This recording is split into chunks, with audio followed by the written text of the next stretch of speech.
Qu'avons-nous fait de la libération sexuelle? Cette question, c'est celle que nous pose Thérèse Argot, philosophe et sexologue, auteure d'une jeunesse sexuellement libérée, ou presque. Elle est dans le Morbihan ce soir. Elle animera une conférence au Palais des Arts de Vannes à 20h30, avant de se rendre samedi à Sainte-Anne-d'Auray pour évoquer de 9h30 à 12h30 salle Kerriollet, l'amour naturel. Mais avant ça, elle est avec nous en direct. Bonjour Thérèse Argot. Bonjour. Alors, vous dénoncez dans les médias et devant le grand public l'hypocrite libération sexuelle. Pour vous, cette liberté, en gros, elle nous a apporté plus de contraintes, c'est ce qu'on doit comprendre? En tout cas, elle nous a apporté des contraintes et c'est important de le dire, de le redire parce qu'on ne les voit pas, elles sont invisibles et toutes les nouvelles normes sont totalement intégrées. Donc il fallait l'écrire dans un livre pour pouvoir le partager au grand public. Alors, de quelles contraintes parlez-vous précisément? Il y en a énormément et c'est pour ça que je vous dis, ça met tout un livre. On peut parler par exemple, puisque je parle des jeunes, par exemple cette obligation de se mettre en couple. C'est intéressant, nous adultes, on a l'impression que c'est l'expression d'une liberté, une liberté de pouvoir aimer quel que soit notre âge. Et en réalité, ce que je vais montrer, c'est que dès le collège, il y a une très grande pression chez les jeunes pour se mettre en couple afin d'exister socialement. Si tu n'as pas été en couple pendant ton collège ou ton lycée, tu n'es rien socialement parlant. Et c'est important de pouvoir dénoncer cette pression sociale. Alors, vous posez la question, en tout cas, qu'avons-nous fait de la libération sexuelle? C'est donc que liberté il y a eu à un moment donné, selon vous? Alors, il y a un projet de liberté. Il y a un projet de liberté, de gagner en liberté dans sa vie d'homme et de femme, dans sa vie sexuelle, dans le grand sens du terme. Je trouve que c'est un beau projet. Et moi, tout mon travail tente d'y contribuer. Alors après, dans quel sens on entend liberté? La liberté entendue dans l'absence de contraintes, l'absence d'interdits, de faire ce qu'on veut, comme on veut, quand on veut. Eh bien, finalement, on se rend compte qu'elle est aliénante. Alors, comment justement l'obtenir, cette liberté sexuelle, selon vous? Alors, en fait, l'idée, le principe, c'est de revenir sur le développement de notre personne, c'est-à-dire de gagner en liberté, d'être capable de choisir ce qui me semble bon. Et donc, tout le travail à faire, et dans l'éducation, puisque je vais beaucoup parler d'éducation ce soir, puisqu'on va parler des jeunes, c'est de les accompagner à devenir hommes, devenir femmes, capables de dire oui, capables de dire non, capables de dire ce qu'ils veulent, ce qu'ils désirent. Et ça demande une éducation et un accompagnement.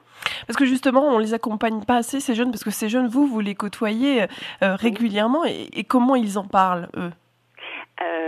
Alors, ils en parlent, vous voulez dire de la sexualité? Oui, oui, oui. Oui, ils en parlent, ça on le sait tous, de manière, quand même, la majorité de manière très très crue, qui nous semble à nous très décomplexée. On se dit, à notre époque, et on se permettait pas de parler de ça. Moi, je connais cette génération puisque je suis relativement proche d'eux. J'ai un peu l'âge comme d'être un peu leur grande sœur, ou presque. Et c'est vrai que du coup, en étant proche, il y a toutes des confidences que j'ai pu recevoir, et c'est là que j'ai envie de vous partager. Alors, par exemple, quel genre de confidence? Est-ce qu'on peut être surpris par ces confidences? Oui. En fait, moi, je suis personnellement étonnée que les gens soient surpris de ce que je partage, puisque pour moi, j'ai l'impression que tout le monde est au courant, justement baignée dans ce milieu.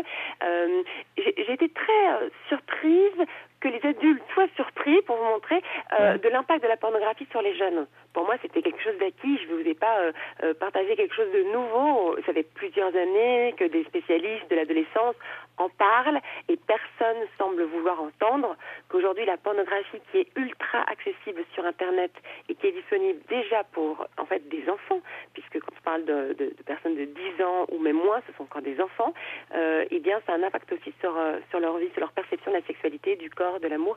Et donc voilà. Donc ça, c'est aussi important de pouvoir faire face à cette réalité, une nouvelle réalité, puisque c'est aussi modifié avec les nouvelles technologies, avec Internet, les smartphones, les ordinateurs portables, les tablettes. Donc vous appelez à une véritable prise de conscience, des parents. Oui. Je pense que c'est d'abord une prise de conscience pour pouvoir passer à une action qui soit intéressante, qui soit stratégique, vu les défis d'aujourd'hui. Alors, autre thème que vous aborderez cette fois samedi à Sainte-Anne-d'Auray, Thérèse Argot, c'est l'amour au naturel. En quoi les méthodes naturelles sont-elles bonnes pour la sexualité, et à contrario, les méthodes qui ne le sont pas, qui ne sont pas naturelles, sont-elles nocives? Oui, et c'est vrai que donc je parlais de ce sujet-là qui me passionne pas mal. D'ailleurs, c'était l'objet d'un premier livre que j'avais écrit à 23 ans, parce que il me semble qu'aujourd'hui la contraception hormonale, pilule, implant, patch, et finalement ne répond pas aux besoins de notre génération. Il y a ce fameux problème de proposer un médicament avec potentiellement du coup des effets secondaires sur la santé des femmes qui pose évidemment problème, une défiance par rapport aux médicaments qu'on retrouve dans les nouvelles générations. L'autre chose, c'est que ça vient modifier aussi le corps des femmes, modifier aussi le corps des femmes modifier leur libido, puisque finalement il y a plus de cycle. Et là aussi, on voit toute une jeune génération qui est plus prête à sacrifier son corps et même sa libido sur l'autel de l'efficacité.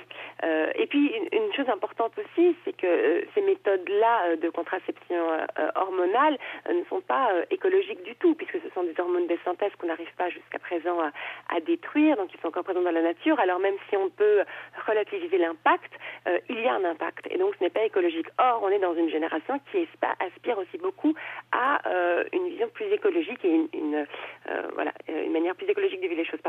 Et donc c'est pour ça que les méthodes naturelles m'ont intéressée.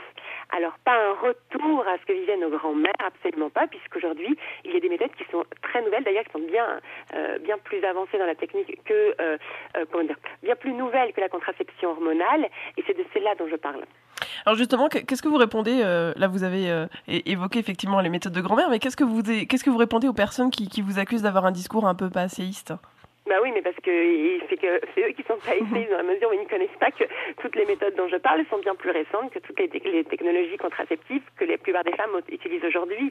Donc, au contraire, c'est l'avenir, c'est tout à fait prometteur, et que c'est une méconnaissance de ces nouvelles technologies, de nouvelles connaissances, de ces nouveaux savoirs qui nous conduit dans ce discours passéiste. Mais ce n'est absolument pas. Au contraire, je suis totalement certaine que ça va être l'avenir. C'est une troisième voie, en fait, que vous proposez. C'est une troisième voie. Mais alors, bien sûr, on peut être inquiet en se disant, tiens, puisque je remets en cause un système de pensée qui est le nôtre actuellement, ça suscite des inquiétudes en se disant, est-ce qu'elle remet en cause pour revenir à ce qui se passait avant ? Non, j'ai 31 ans, je suis beaucoup trop jeune pour vouloir vivre ce qui se passait avant, puisque je ne l'ai jamais connu, moi, personnellement. Je suis née avec le droit à la contraception, le droit à l'avortement, je ne sais pas comment c'était avant. Donc, je ne peux pas aspirer à ce que c'était avant.